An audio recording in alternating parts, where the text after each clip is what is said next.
Hello everyone. आज की class हम शुरू करेंगे अकाउंटिंग फॉर पार्टनरशिप फर्म से, फंडामेंटल वाले चैप्टर से, जहाँ पे हम करेंगे प्रीवियस ईयर क्वेश्चंस और सैम्पल पेपर के क्वेश्चंस हम इन वीडियोस में शुरू करेंगे। आगे आने वाली वीडियोस में भी क्वेश्चंस चलते रहेंगे। तो बुक रेफरेंस है D K Goyal. Question number illustration number 35, page number 1.65।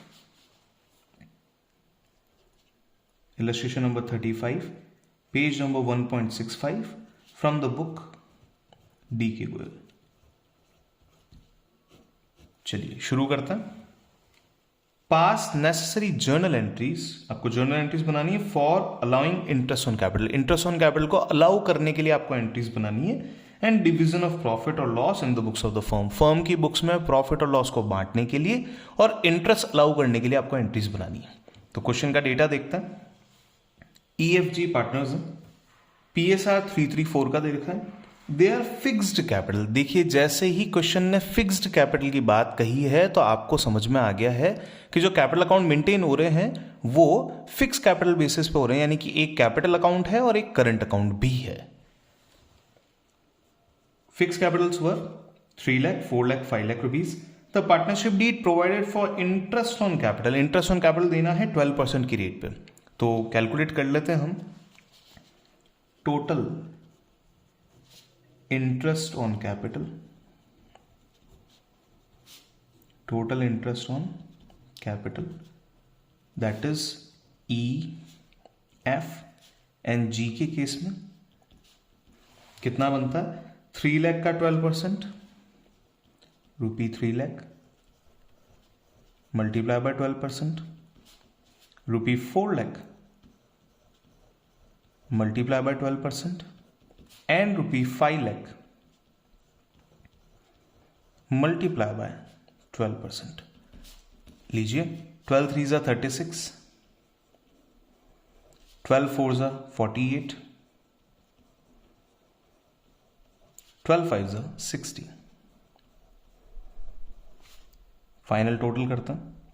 60 40 1 lakh, 130 and 14 144, 1,44,000 rupees का टोटल इंटरेस्ट हमको देना है। अब आगे पढ़ते हैं। Even if it results into a loss of the firm. Even if it results into loss of the firm का मतलब यह है कि भले ही फर्म को लॉस हो रहा हो, प्रॉफिट इनसफिशिएंट हो, इस इंटरेस्ट को देने के बाद में भी लॉस अराइज हो रहा हो, फिर भी आपको ये इंटरेस्ट देना है। तो considered as charge against profit. Charge against profit, ये आपको देना ही पड़ेगा। प्रॉफिट के अगेंस्ट में चार्ज है, चाहे प्रॉफिट हो नहीं हो, सफिशिएंट हो या नहीं हो, आपको ये इंटरेस्ट पूरा देना पड़ेगा। तो अब बात समझें कि ये सारा ट्रांजेक्शन जो है वो P&L अकाउंट में ही किया जा सकता है। तो जर्नल एंट्रीज कैसे कैसे पास होगी? Journal entries,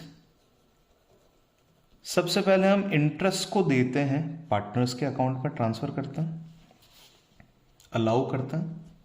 number 1, interest on capital account debit. अच्छा, यहां आप ध्यान रखें, इंटरेस्ट ऑन कैपिटल फर्म के लिए एक एक्सपेंस है और एक्सपेंसेस यहां पे डेबिट हो रहे हैं। 2, E's current account. Capital account जब भी इंक्रीज होगा तो उसे क्रेडिट करेंगे। 2, F's current account. 2, G's current account. Done. Being interest allowed, being interest allowed.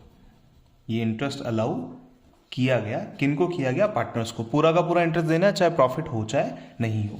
तो हम इंटरेस्ट अलाउ कर लेते हैं। 36,000, 48,000, 60,000। Total interest is 1,44,000। ये इंटरेस्ट हमने अलाउ कर दिया। अब ये जो इंटरेस्ट आपने अलाउ किया है, इस इंटरेस्ट के एक्सपेंस को आपको P&L अकाउंट में डालना पड़ेगा। तो ट्रांसफर एंट्री आप बना रहे हैं, इस इंटरेस्ट को आपको P&L अकाउंट में ट्रांसफर करना है। तो ये इंटरेस्ट हो जाएगा क्रेडिट। एंट्री बनेगी profit and loss account debit. 2 interest on capital, लीजिए 1,44,000 being interest on capital transferred.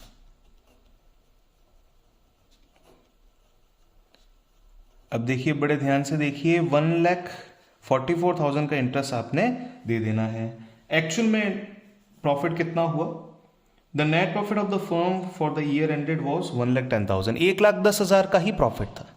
अब आपके पास में आपने इंटरेस्ट कितना अलाउ कर लिया? 1,44,000 का। हमने वैसे भी प्रॉफिट देखने की जरूरत नहीं थी क्योंकि आपको पूरा का पूरा देना था। आपने 1,44,000 का इंटरेस्ट अलाउ किया है, जबकि पार्टनरशिप फर्म के पास में प्रॉफिट कितना अवेलेबल है? 1,10,000 ओनली। रिजल्टेंट लॉस रुपी 1,44,000 में से 1,10,000 रुपए का प्रॉफिट चला गया, तो रिजल्टेंट लॉस यानी कि बाकी बचा हुआ जो लॉस है रुपी 34,000 विल बी डिस्ट्रीब्यूटेड अमंग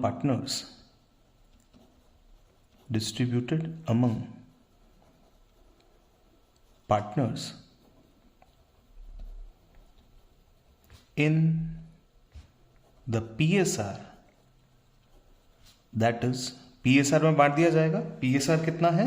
3:4।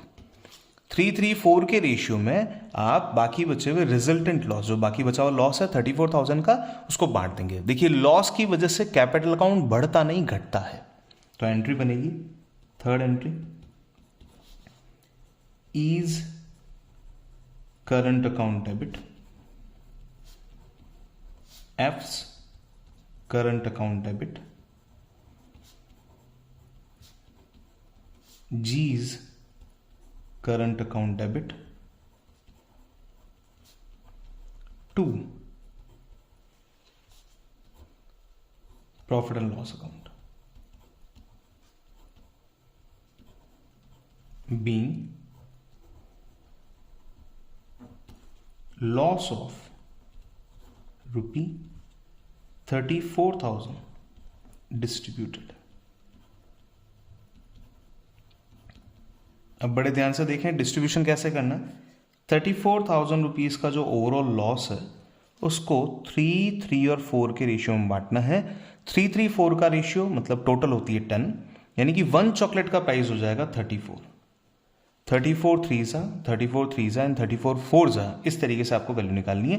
34 3 अगर करेंगे तो 3 3 9, 3 4 12, तो 9 का हो जाएगा 10 2 0 0। देखिए वापस बता देता हूँ, 3 3 9 होता है, 3 4 12 होता है, 12 का 1 कैरी होगा तो 9 का हो जाएगा 10, तो 10 2 0 0, ये भी आ जाएगा 10 2 0 0। अब अगर 34,000 में से ये दो वैल्यू में माइनस कर देता हूं तो मेरा ऑटोमेटिकली जी का बैलेंस आ जाएगा। तो 34 - 20 इज 14, 14,000 में से 400 गए, 13,600 रुपीज ओनली।